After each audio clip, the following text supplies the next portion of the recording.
Sarah, and welcome back to another episode of Talking Fast. Alongside me, just like every single week, is Jacob. Jacob, how are we? You're a little bit older, a little bit wiser now since we've recorded our last episode. Yeah, it was your birthday. It's Gemini season. Mid-20s now, so I can mid-20s. officially be Congratulations! And it was good. Thank you for the happy birthday wishes, Sarah. I went and saw Les Mis on my birthday. Which is such a mid-20s thing to do for your birthday. And you know what? The other mid-20s thing to do on it was I was just like, oh, let me get a box seat. It'll be a slightly worse view, but I'll have more room to stretch out my legs. You sat in a box at Les Mis. You were one of those people like with their little. Like, I was just shy of like the little binocular things. Oh my god! From the whole experience, it was good though. I can't recommend it because it's gone now, but it's coming back though. I think. Oh, it was good. Oh, it was good though. I would recommend going to see Wicked, probably the safest spot. I'm going to see Wicked in a few weeks. I'm so excited. Fun! 20th anniversary. I'm excited for the movie. Well, let's kick things off with what are you eating or drinking? Did you eat or drink anything in that little fancy box that you were in? I did eat some gummy bears actually, which is wild. And Classic. You know what? Shout out Mervish for not charging an arm and a leg. They were only $4. No, they don't like which upsell was pretty everything. nice. It's actually great. But these days I'm actually listen. I keep talking about it. It's summertime. It's nice time. It's also nice time. Salad season. I saw this salad on TikTok. It was basically just like a Caesar salad. But the person had grilled up a little corn on the cob, shaved that off, and then tossed it on top of the salad. I was like, whoa, that is good. Yeah, so I cut it off, a little cotija cheese, and then mixed in the corn, a little butter, salt and pepper, a little cayenne pepper in there, make a little mix, get a little spice. Oh my God. Good salad that topper. That sounds really good. And it feels like summer. So I was like, this is a kickoff. I'm going to be doing this all year long. And it was not something that you think about doing, any other time of the year. So I would recommend it. I saw a tweet today and it was like someone going, I ate a vegetable today. And they go, a vegetable or a Caesar salad? Yeah. And he goes, no, not a Caesar salad. Do you have a salad spinner, by the way? I don't eat salads enough to have a salad spinner. See, I haven't been either. Apparently, I was looking for recommendations of where to get one. So maybe if you got an affiliate link, anyone shoot them my way. For a salad spinner. It's just tough to have wet lettuce, you know what I mean? I want to dry out my lettuce. That's fair. Yeah. That's fair. Sarah, what about you? What are you eating or drinking this week? I mean, because I document everything, and randomly the vlog of me being sick is my best performing vlog I've had in a while recently. Hilarious how the internet works. But I've been not feeling great on and off, different reasons. I've been hit like 2 weekends in a row with being sick, and I've rediscovered a love of ginger ale. Oh, there's nothing like it. It's a classic, and it's one of those like drinks, like it's like a Sprite, like a ginger ale Sprite. Like they're all like that same vibe where it's like when you hear like the crispiness, and you can taste the crisp, because I couldn't really be having caffeine, so I opted for ginger ale.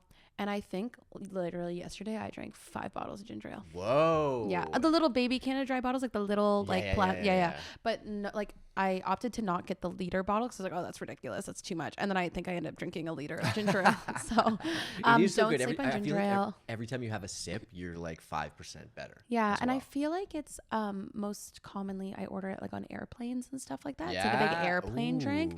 But I think I'm gonna mix in a ginger ale more because I thoroughly enjoyed it. Ginger ale on a plane does it hits different. That's the true. Crisp up there with like I almost said the latitude with the altitude. Ginger ale at 30,000 feet. Oh, it's the best. It's the new Mile High Club. Sarah, what are you reading or watching this week? So I decided, I don't know, well, you're not a massive reader, but when you were growing up, did your libraries have like a summer reading list and they had it for like different age groups? Yeah. And so sometimes for school assignments, they would like ask you to read those, but mostly like my grandpa just used to take me to the library like all the time when I was younger. And so we would go and get the summer reading list. My sisters and I would like all get it for our different age groups and then see like how many books we can get through. I never got through like the full list because there's like always like 30 books on that list, but the library always did like a little challenge, see how many books. And so I missed that like incentive to read a little bit. So I decided to make my own summer reading list for this summer. How many books? I only added 10 and only 10 and 3 of them I've already completed because I started reading those books in May. So I was like, that's summertime. That counts. Also, like I did based on like highly anticipated books. And for me to read even 7 more books this just summer alone, that would be I was gonna say 10 that's is a huge. lot. Well, that doesn't even include my book club books because like that's on top of that. So I gotta be reading a lot. What are some highlights? What are some highlights of ones you haven't read yet that are on the list now? Ashley Poston, who wrote The 7-Year Slip, which was one of my favorite books this year, has a new read coming out at the end of June, and it's called A Novel Love Story. So she always has like really interesting twists. Like there's ghosts or like there's people slipping through time, and like it's not done in like a really cheesy way. It feels very like real, which is what I really like about her writing.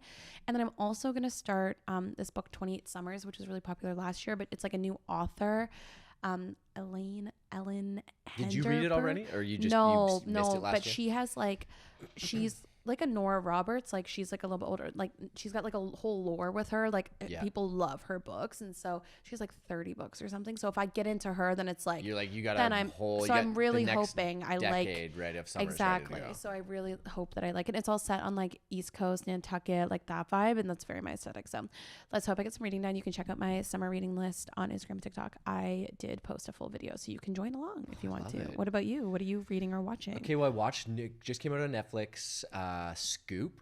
I'm really into the Scoop. It's like the Prince Andrew Epstein. What do you call it? Like the biopic. It's not a documentary, but like it may as well be, because it's just kind of retelling how the interview with Prince and Andrew kind of came to be. Very my lane. If you're into that kind of stuff, I would recommend it. Obviously, trigger warning. Not into that stuff, but into learning about. Sorry, I mean like exactly the news behind the scenes of a newsroom. Yes, exactly. Very interesting. I liked that aspect of it. Obviously, the overall real life story, not a fan, for the record. But I liked it. It's been a while, I think, before I talked about Baby Reindeer, which is definitely separate. But it's been a little bit since like a streaming service has really like caught me with something. And I was like, you know what? Scoop is a hit. I liked it. If you're into that kind of stuff, again, I would recommend it. Amazing. What are you listening to right now? Okay. I didn't even know this until recently, that the Black Keys released a new album, probably when this comes out, a couple of months ago, early April. I didn't know. I'm a fan of the Black Keys. Aren't they coming this summer? Okay, this is the big story, and I wanted to talk about it because it was so interesting. I only realized that they had a new album because there's this news story that came out a couple weeks ago now, that they had a headlining stadium tour, and they actually canceled it because tickets aren't selling that well. And other people have been doing that. I've heard this Jennifer about Lopez canceled her world tour 2 days ago. Exactly. Jennifer Lopez canned the entire thing. Troye Sivan and Charlie XCX tour that they're doing combined apparently hasn't been selling very well. So people are saying, and so what the Black Keys are doing, they're like, they announced a few days later after these stories started coming out, they're like, actually, we're going to rebook dates, but do more intimate experiences so we can get a club vibe again. I'm like, well, no, it's called going to a smaller venue, and that's okay. Yeah, but which is totally okay. But I'm like, this is concert price fatigue. 1,000,000%. Well, because like I think about Troye Sivan, Charlie XCX, like whatever, but Troye Sivan, like I would love to go to that show, but to me, it's not a show I would pay more than like $50 for maximum. $200 exactly. To be on the floor there. Exactly. I don't know. No, you're not. It's definitely like a show that you're just like, yeah, like I'll know some songs will be fun, but you're not. I don't want to spend all my money. And you're definitely not doing that on a whim. No. Like if someone's like, "Oh, do you want to go to this on Saturday?" Not a chance. Yeah. But it was so funny because this story kind of came out at the same week that in the States the Justice Department is suing Live Nation. And for what? For adding too many fees? For basically being a monopoly, and a lot of things are baking in fees that are actually predatory toward the customer, which I think can happen. Well, and then also, and then on top of it, Ticketmaster just had a cyber security attack where 500 million people's information was taken. I literally texted my sister. I said, "Protect the Taylor Swift tickets. Change your password 2 times right now. You need to. We need to protect one thing." But it is an issue, and I'm like, it would make so much more sense for me. I would probably go see if the Black Keys were playing History, a smaller venue. For sure, you'd go. And it was like $35, $45. I'm probably just down the street. If it was that week, I'm like, yeah, you know what? I got nothing going on. I think I'm going to go see the Black Keys. But the same thing. I'm not paying $200 to go see a band that I'll know, probably a third of their discography. It'll be a good time, but I'll probably not know the opener.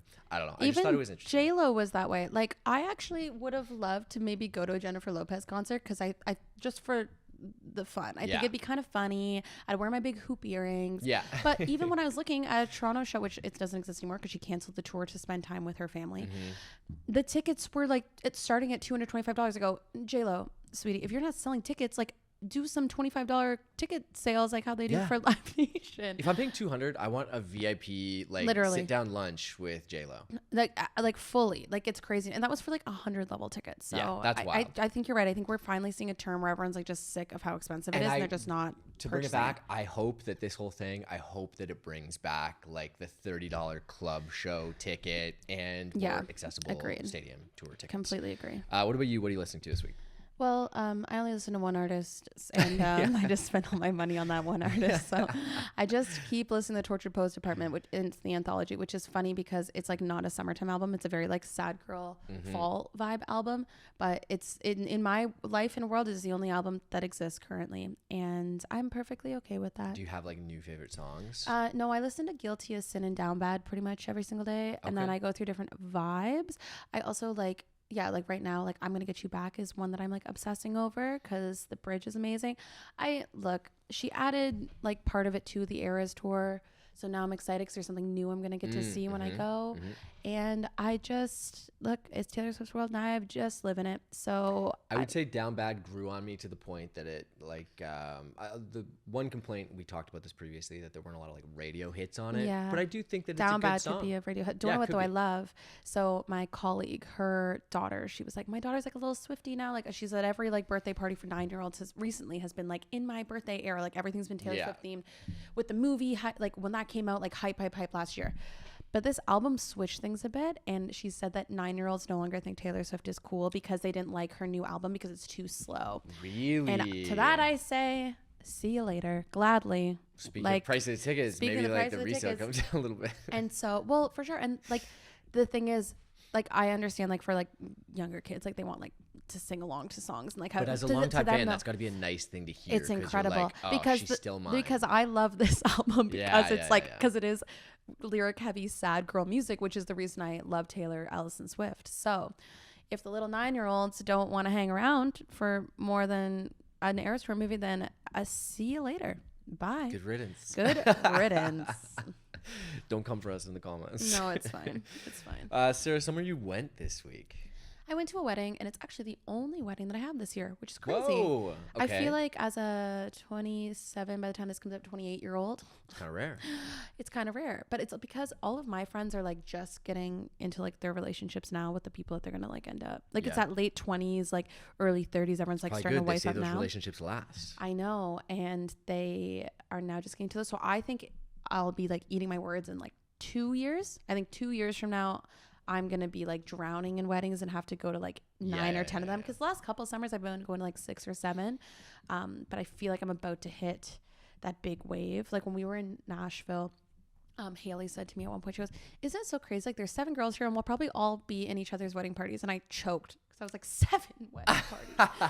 No, surely I couldn't be. And then she's like, just look around the room. And I was like, you're not. I said, hopefully people don't care about wedding parties by then and we don't have to do that. Yeah. But then I was like, I'm like sitting there doing the quick maths. I'm like, if these 7 girls who are all in relationships get married or engaged, and then right now, get ahead of it. If they start getting engaged in the next 2 years, when I start doing the math, it frees me out. Because 7 girls all in relationships, if they're all going to get engaged in the next 2 to 3 years, that is 7 times bradal shower, bachelorette party, and you hope someone don't do like destination weddings.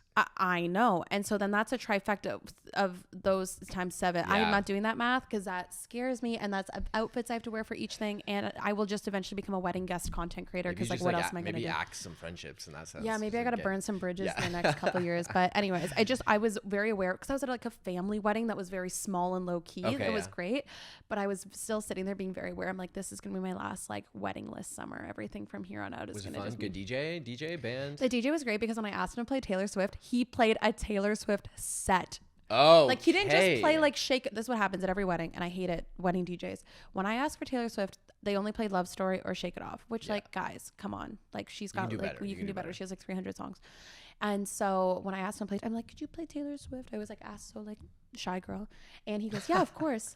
And then he did a full set. We got like 4 or 5 songs. Oh, and then when it was done, he walks over to me and goes, did you like it? Like, did you like it? I think I was the only person that made a request that night. That's why.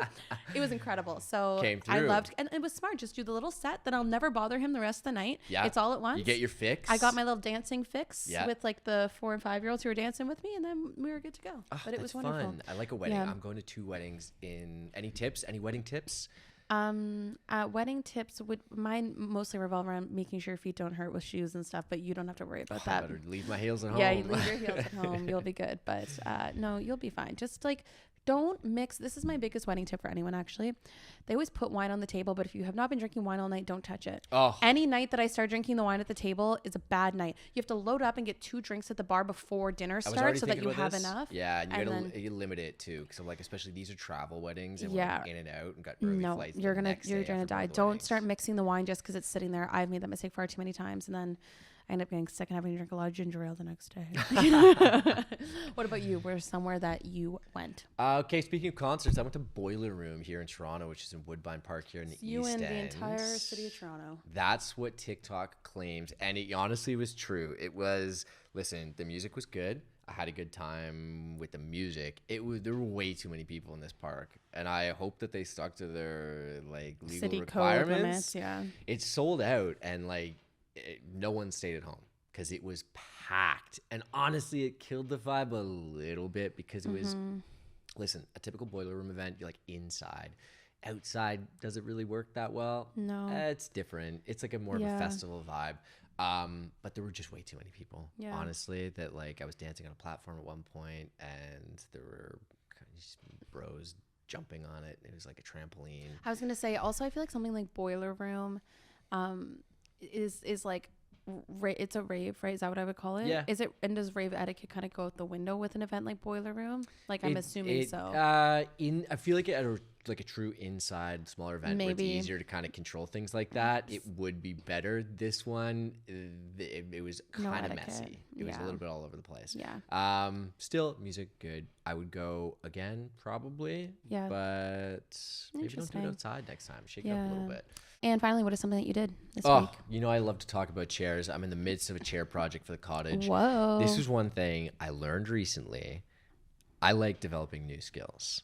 Granted, but I feel like respectfully, I could have told you that about yourself if you just learned that sometimes you got to draw the lines. So for this one, I was like, I want to redo the leather on these chairs, or like add leather in. But knowing when to like learn versus when to like give it to somebody else. And I'm like, this would take me a long time. I don't know if I'll be able to do it properly. So I just found a guy, and he's been amazing. He's doing leather seats for these chairs that I've done. I'm refinishing the wood, which is a skill that I already have, and I was confident that I could do it. It's taken a while sanding in my condo shower, which has not been pretty, but the wood looks good, and he's done an amazing job. I'll shout it out, whatever his page is, but this was just a PSA.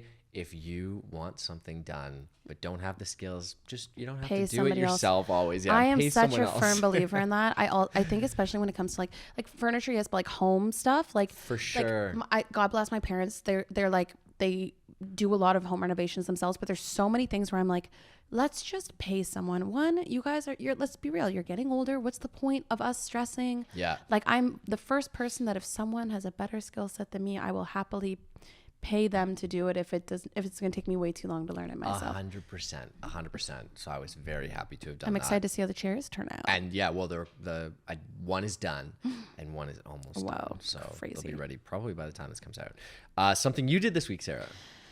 Well, Jacob, I attended my 3rd Canadian Screen Awards. The second one in person, because the other one was a COVID-y weird one. And I became a 5-time loser. Well, you deserve a congratulations on the nomination, at least. I have 0 Canadian Screen Award nominations. It's like when you get nominated, they like send you an email after being like, you didn't win, but do you want like a little piece of paper? So I just have all these like little pieces of paper that say nominated, which is like very sweet. Fun. That's cool. At least you get something. Yeah. But what's so funny is my colleague won for best play-by-play announcer, and he was walking around with his award, which first of all, those things are hefty. You could kill someone with them. It's a big paperweight. And so he like let me hold it, and my 2 other coworkers were like, I was like, when I picked it up. Like you had won? No, they like gasped. I'm like, what? They're like, it's like the Stanley Cup. You're not allowed to touch it. I go, no, it's not. It's not like the Stanley Cup. Also, and that's a bad rule anyways. You can like pick up any trophy. and I'm like using it as manifestation. No, it's kind of like the bit of being a 5-time loser is like, it's funny. Like some people are like, no, you're still nominated. That's an honor. I go, yes, guys, I know that. I'm just leaning in because it's funny because I'm actually very aware of the fact that I'm only 27 and I've been nominated 5 times. That's actually not even normal. 100%. So, like, you're I'm also, very aware of it. You're like the Meryl Streep of exactly. CSAs. I just am waiting for the day that the Instagram caption will get to switch and it's going to be like 30th times the charm or something. Maybe after next year. So even if we hit 10, I don't know. But like overall, it's such a fun week, and I love getting to like celebrate Canadian talent, and like the Canadian Screen Awards do a great job at like at all levels, from like digital productions like what I've been nominated for all the way up to Blackberry, really the film and everything people, for sure. So I really love Canadian Screen Week, and it just like reminds me how many talented people are in this country, which is why I like poke fun at it, because it's like crazy to even be nominated amongst these groups. So you should be proud of that. I am very proud. It's just a bit that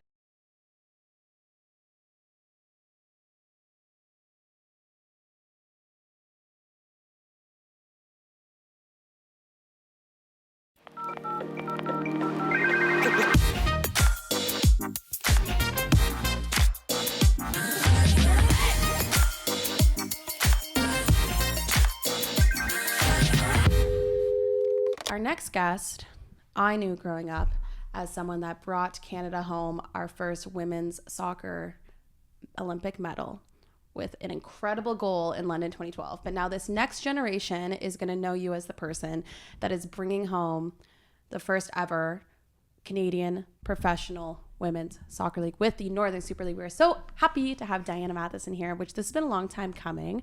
And I'm so excited that you're here. And how is the last whirlwind week, the week that we're recording this is the week that you're coming off of the big announcement of the name and all the teams, and now we've got team announcements coming out. Like, have you come down from the sky yet, or like where is your head at right now after the past week? Yeah, I had yesterday off, so I have some energy today for you. But yeah, thanks. Last week was busy. I was in Montreal the Monday to meet with the women's national team players and staff and give them a preview of the brand and hype them up. Tuesday was ESPNW. Wednesday was media. Thursday we were in Ottawa for some conversations with the government. Friday, I don't remember anymore. It must have been something. And then Saturday was back in Montreal for the women's national team game there. And we've got the game in Toronto on Tuesday. Yeah, and I saw they all had the hats on, like all the kids when they were walking out. It was so good. So how has it been though? Like, this has been a long time coming. I know that there were like announcements over the last several months and years, is kind of teasing what's coming to be.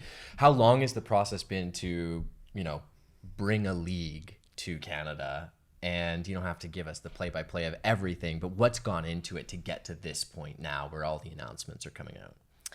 Oh, I guess, it's hard to define when the project began. We've been working on bringing women's pro soccer to Canada for a decade. I've been working with my business partner in Project 8 since fall of 22.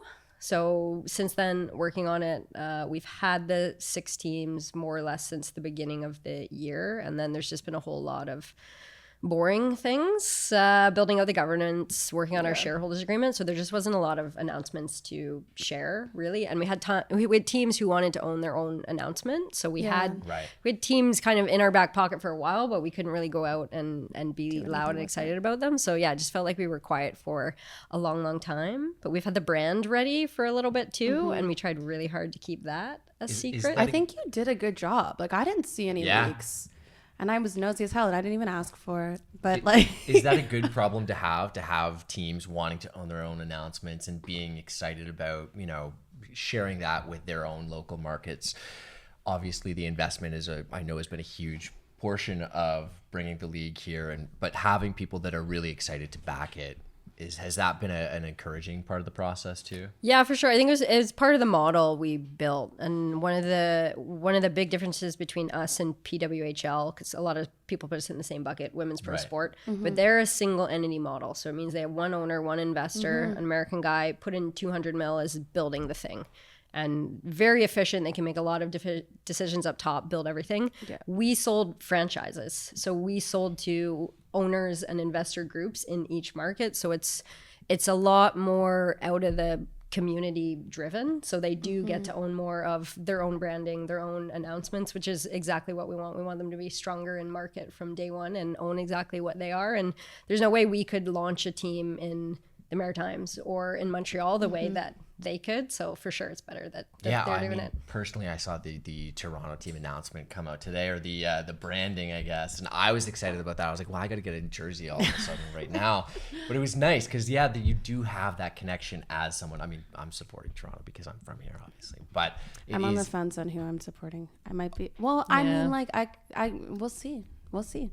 I might mix it up, and like East Coast doesn't get anything. Like the fact that like they have like a CPL team, but like Halifax like getting a team is so exciting. Yeah. And every time I'm in the Halifax airport, this is a very like random note, there's always a girls soccer team like going to a tournament. Every time I'm flying there like during the summer, because the East Coast like has like all this great talent, but they have to like fly everywhere to like go to tournaments and do everything. And I always see like the Newfoundland team or like New Brunswick, everyone in the Halifax airport. So like for me, it feels like such a natural fit because I always see those young soccer players in the airport. So I might have to. This is maybe a natural transition though too, because there are a huge amount of not just soccer fans but soccer players in the country, and it's nice to have now teams that people can attach themselves to who maybe are from, you know, certain parts of the country. What's the response been from the players who are maybe excited to now have this homegrown league? Yeah, it's. I mean, I met with the women's national team on Monday, and they're just all so supportive and excited, and they know the difference it makes. Like they all play in pro environments abroad.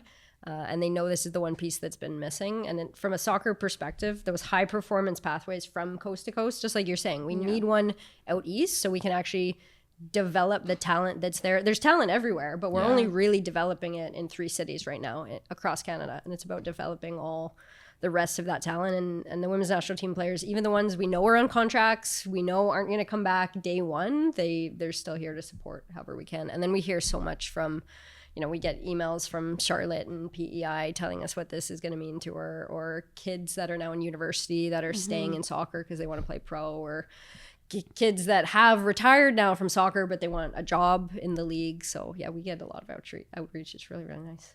Oh, that's exciting too. So the branding announced this past week, the Northern Super League.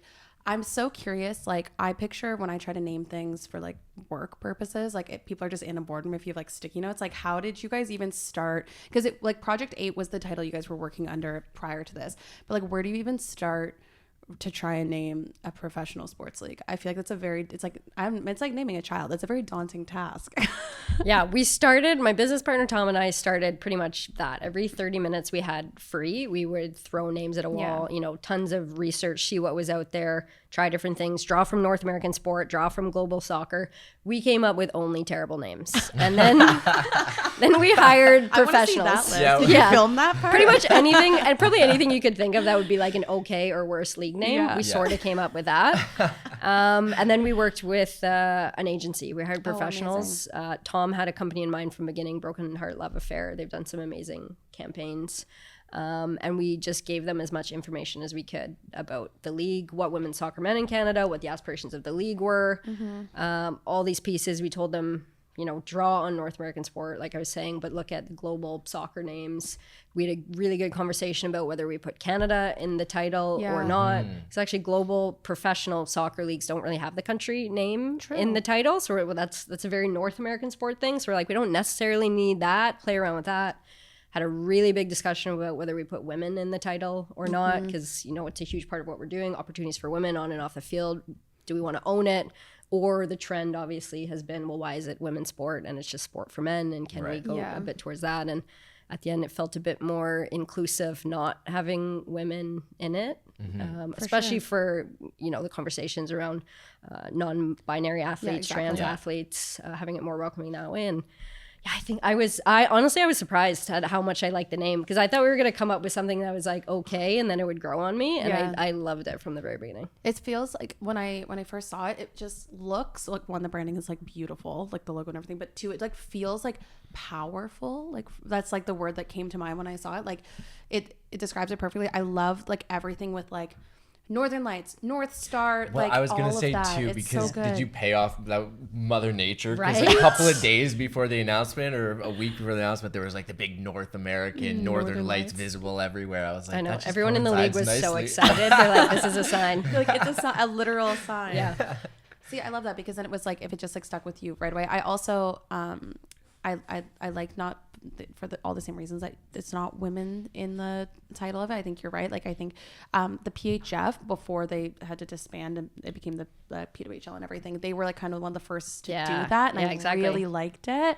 And the one thing I was curious though about is like soccer versus football, because we were actually talking this before you came, because Jacob's like, do we refer to as soccer or football? Like for you, have you always referred to as soccer because you grew up playing like soccer in Canada, or like now as someone that's like starting a professional like football league, like do you like go back and forth with what you use as a term? Yes, very much Canadian market soccer, North American market soccer, but as soon as you're talking to anyone in international football, you just flip a switch and it's football. But that was the thing too, not, we didn't put soccer in the league title too a little bit because of that conversation. It's not in there. So we tried to find a way to say Canadian without saying Canada with Northern, and say soccer without saying And I soccer. also feel like because it's like the NSL, like if someone did accidentally mistake super for soccer, like it's exactly, it's fine. The default is they'll probably be soccer. Exactly. That's totally fine. I'm so fascinated about like just, I mean, because I've like obviously like being friends with you, I've like watched you like build this league from like literally like nothing.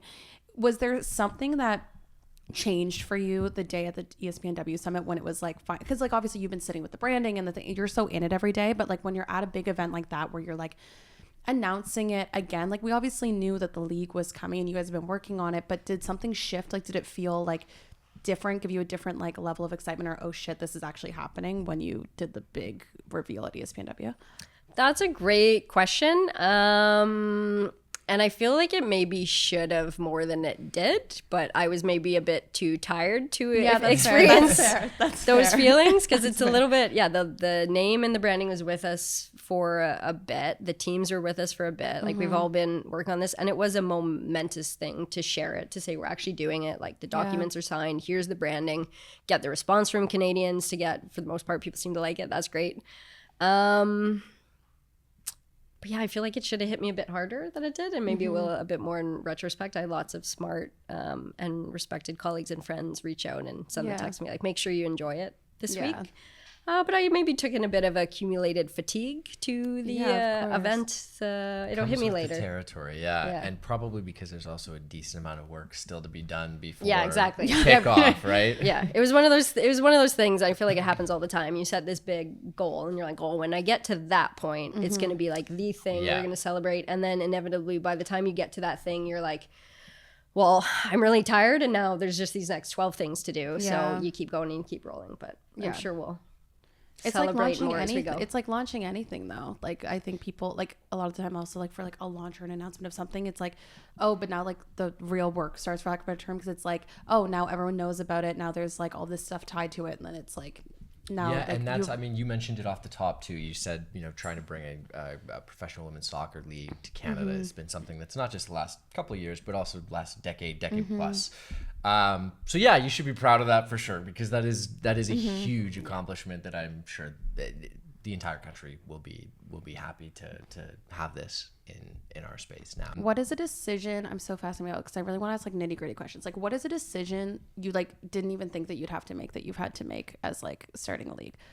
Like something maybe even simple, like that are mundane discussions that you have to have, that it's like that will help with the, I don't know, like I feel like there's so many every little day things that you probably have to make choices on, that you're like, I just need teams and people to get onto a pitch and be able to like kick a ball around. But like there's people wouldn't understand how many millions of little choices you have to make on a daily basis. Is there anything that surprised you? Oh, that is a great question. And I feel like I'm not going to think of something good off the bat, because I feel like there's probably many. I think the biggest thing was just because it shifted, right? It shifted from me and my business partner more or less getting to make unilateral decisions about the direction of the league and where it was going to go, and being able to make all of those decisions on our own. And now we're at a place where the league itself is owned by our teams and team owners. So actually it's them at the end of the day that makes all decisions. So it was more the shift of going from just making the decision we liked and going through that decision-making process to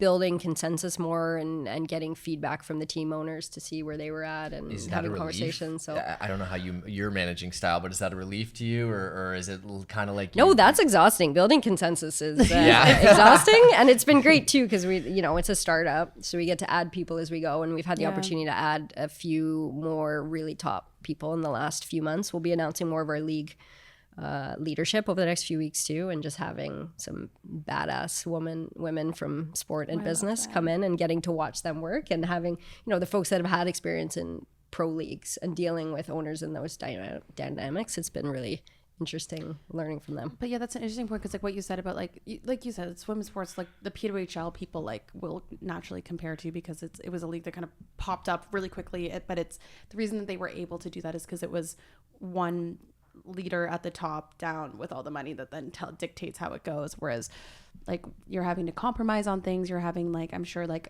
maybe Calgary has a different view on how they want things to run versus Halifax versus Toronto and all of that. So I feel like when you've gone from just two people, I would assume you're then in this like managing all of these other people and personalities, which is a great thing that they've bought in and they're on board, but that like immediately would like be such a shift in dynamics, I assume, which is so fascinating, because I guess I didn't really think about that. I just imagine that they just like own their teams and they just like go off on their own. But no, well, we kind of talked about this off the top. We do an intro to the podcast before we bring on the guests, and we were talking about that as one of the things.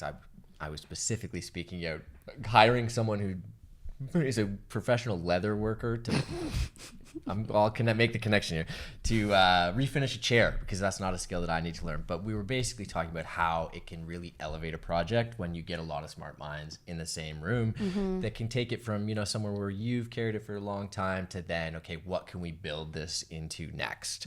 So I guess with that, has there been like things that you didn't even think of that the owners have brought forward that you're like, oh yeah, like this is great, like I would have never thought of this, like until the other leadership has come forward?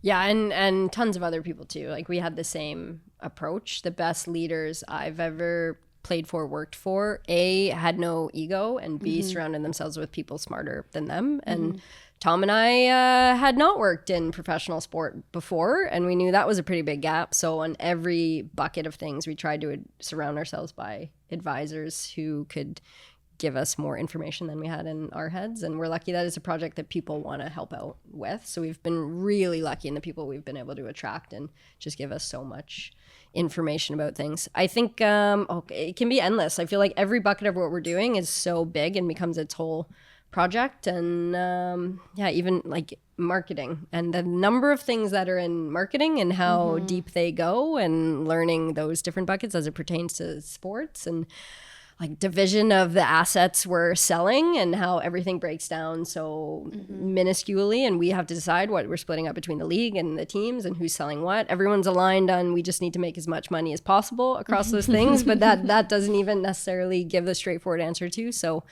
just lots of big blank spots have been filled by very smart people. We're very lucky. Speaking of commercial viability, I guess, too, and I don't want to make the comparison to the PWHL, but directly, but it's got to be encouraging to see, setting attendance records kind of week over week. There's a lot of excitement around the league. Is that something that you look to and say, this can be a very commercially viable opportunity?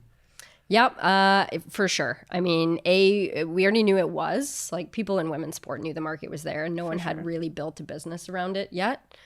And same with hockey. They had the previous hockey leagues they had were not businesses. They were charities that had a couple of foreign investors put money in, but there was no business model. There was no revenues. So it was not a professional league in the way they've built it now.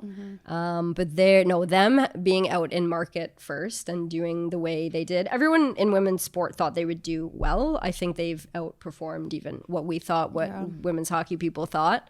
And it's been huge for us. Because one of the challenges in women's pro sport is, we all grew up with the myths and biases. Women's sport doesn't make money. No one watches women's sport. And then you don't invest in sport. You don't market it. And then you complain no one comes to your games and you don't make money. But it's a business and you have to invest in it and you have to market it. But we've never had enough data to kind of dispel those myths and biases until about 3 years ago, literally. And now there's data to say, oh, here's the return on investment you get by buying a pro sport team in the NWSL. Here's the attendance metrics. Here's the viewership. And it's lower, but actually engagement in women's sport fans is way higher. And PWHL has been huge for that, from everything from attendance to merch sales to engagement. It's just more information for us to use and sell to our fans and our sponsors. So it's been fantastic. And so much of women's sport too. Like, we all share knowledge and collaborate. We all believe in just growing this brand new women's pro sport market across all sports. So they've always been great in sharing learnings about what they're doing as well. Talking about growing, and I think I saw you mention in a few other interviews, and I think you even mentioned it off the top of here too, but player development as well, because that's something that I forget the exact stat you might have alluded to in another interview, but how people may drop out of a route that's professional sport because there just really isn't one to necessarily take. Is player development a big aspect of what the league will do? Will there be an academy system? What does that look like? Yeah, well, the most important piece of what we're doing from a soccer perspective is we're adding the top of the development period. So we have a really robust grassroots system in Canada. We have the third largest player pool in the world when it comes to registered girls and women in soccer. That's not a problem. It's just you get to the top and you drop off a cliff. So Canadian women's sport has lots of data around kids dropping out in sport around puberty, and then at the end of high school, essentially, because there aren't viable pathways built for them, and they don't have role models to aspire to. So that's the piece we're adding, the entire pathway up to pro, and the visible role models across everything: players, coaches, referees, women in business, women in media, all of it.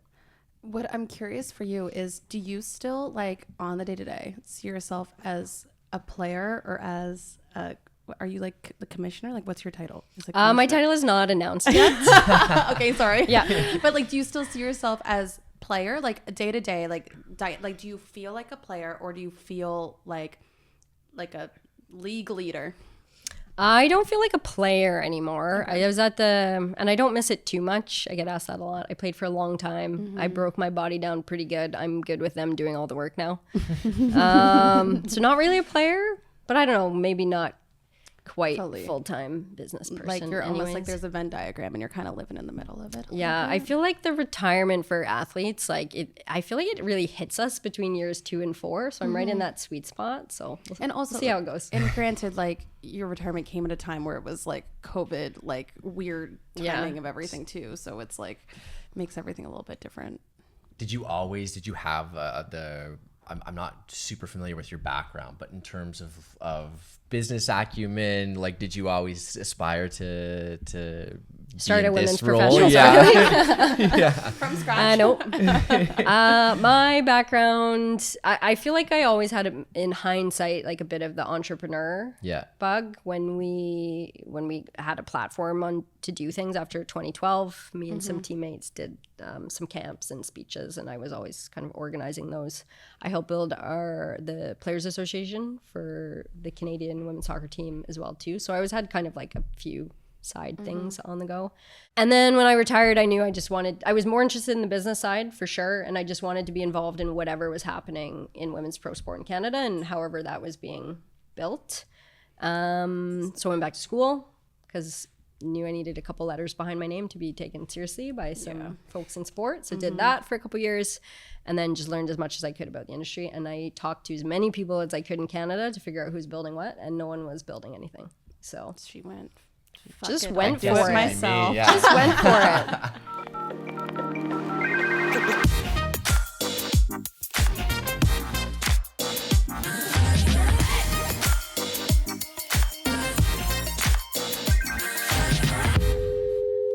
So we're under a year out from the league, like actually like everyone hitting the pitch, balls will be kicked into nets, Jacob will have his jersey for Toronto. Excellent. What's like the other big milestones that because I feel like now, like, it's just like milestone after milestone that you'll be hitting over the next year. Like, what are the next big steps in the next year? Oh yeah, no, yeah. I feel like the big one was the brand and being like, we're doing it, and now it's just going to be nonstop for sure. So all the teams, as you've seen, are going to come out with their own branding, their own names. A couple of them already have. That'll keep happening. The teams came in and sequentially, so people are in a little bit different timelines. So they're essentially coming out when they're ready. Everyone builds their organization. So the league keeps hiring. As I said, we're going to announce our league leadership, I think, in the next couple of weeks.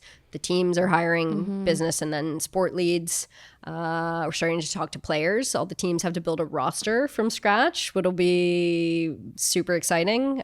Player announcements, most of them probably won't come till the end of the year because that makes sense. Another big difference between us and hockey too. They had 200 of the world's best players without Just sitting contract. there waiting for this league to start. In the wings. Yeah, you guys have to do a little bit of negotiation and stealing, for lack of a better term. Yeah, someone else said stealing the other day. I'm not it's a transfer or they're out of contract and we're signing them. There's no stealing. I said the same thing to Steph Lappe when I went for dinner with her. I went, oh, so you're gonna start trying to steal players? She goes, no, they're called transfer. Yeah, we follow FIFA's rules of the game, and we legally acquire players whether under contract or not. But yeah, probably most player announcements will come kind of after the world summer seasons are done. So after NWSL, Scandinavia, those seasons are done. Build rosters. And you're aiming for April is the April of 2025? April is the goal for kickoff. I can't believe that's already happening. I feel like when we would talk about this, like I met up with like Diana and her business partner in the food court of the CBC, and that's when I was like, that was the first time I was like, okay, just make sure you film everything on your phone. Like just start like filming everything from this process. And that felt like not that long ago. So the fact that like we're already a year out is crazy. Oh yeah, it's flying. I couldn't fathom how you feel because I'm just someone like on the sidelines like cheering you on and supporting. I can't like being in it and knowing that's happening is so exciting. What's like your hope for the next year? Just like building awareness, like for people that are listening, maybe if they're not like huge footy fans, what's going to be different about this league, or what's something that they could take away from that could help them, you know, like want to support, watch? Yeah, next year building awareness for sure. It is hard building awareness on a thing when you have no players or games yet. So it's a little bit of we get louder as we go. PWHL had a pre-ticket campaign early on, so we'll probably look to do something similar. Sell some jerseys, hopefully closer to Christmas. So once we have, you know, games to sell, make a lot more noise in market. We need the talking fast box.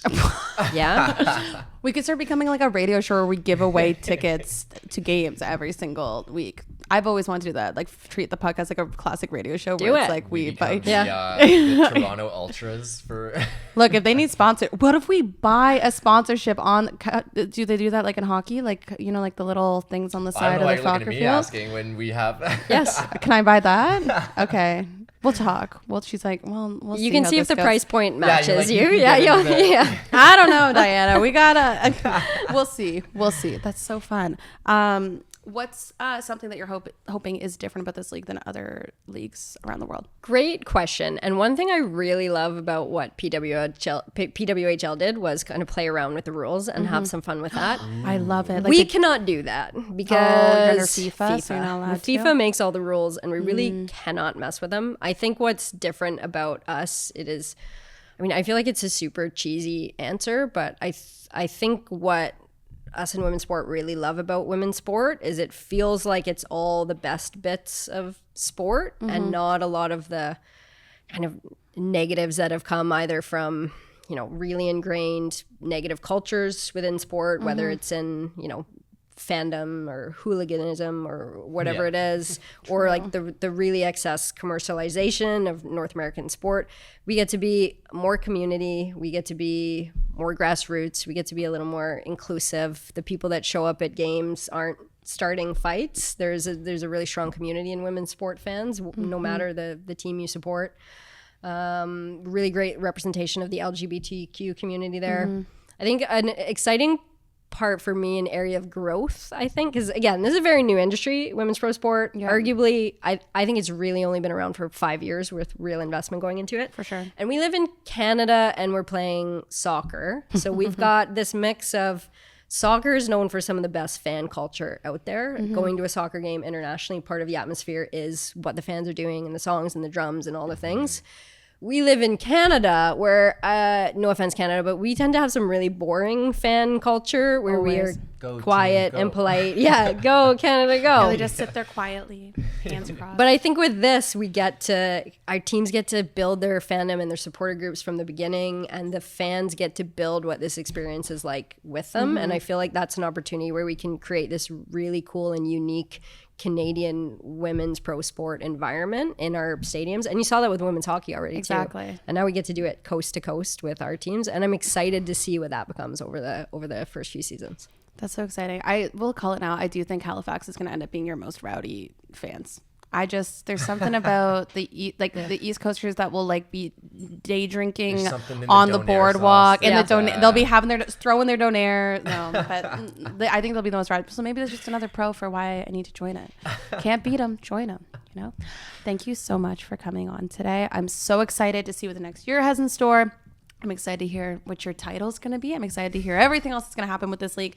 Where can people find you? Where can people find the league if they're looking for more information? We are at nsl.ca.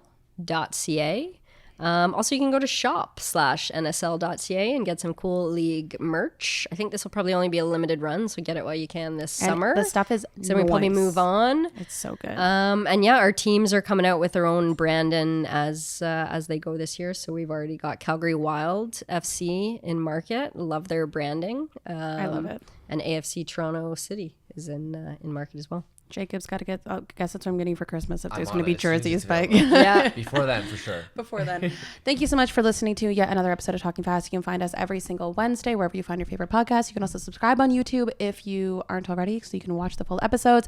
I've been Sarah. That's been Jacob. That's been Diana. Thank you so much, and we will see you next week. Bye.